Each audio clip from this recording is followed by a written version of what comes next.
নবের দশকে স্কুল মানেই ছিল একটা সুন্দর জাত, ছিল শুধু পাখির ডাক আর বন্ধুদের হাসি। সহজ দিন, অমূল্য স্মৃতি। হ্যাঁ মজা।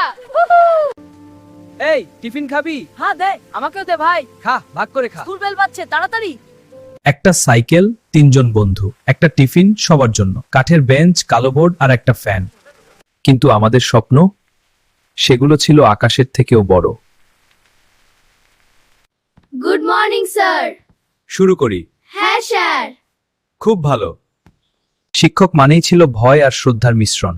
হোমওয়ার্ক না করলে স্মার্ট বোর্ড ছিল না, তবুও প্রতিটা পাঠ হৃদয়ে গেঁথে যায়। স্কুল শেষে মোবাইল ফোনের অপেক্ষা ছিল না, ছিল খোলা মাঠ, ধুলোমাখা জামা আর সন্ধ্যা নামলে মায়ের ডাক। ওটাই ছিল আসল সুখ। আজ গ্রাম বদলে গেছে শহরে। স্কুল বাস, ভারী bag, online class, mobile screen, সবকিছু হয়েছে দ্রুত আধুনিক উন্নত। সময় বদলেছে, ক্লাসরুম বদলেছে, গ্রাম হয়েছে শহর। কিন্তু মনটা আজও খোঁজে সেই কাঁচা রাস্তা, সেই নির্ভেজাল বন্ধু আর সেই সহজ সরল স্কুল জীবন। আমাদের কাছে কম ছিল, কিন্তু অনুভূতি ছিল অনেক বেশি।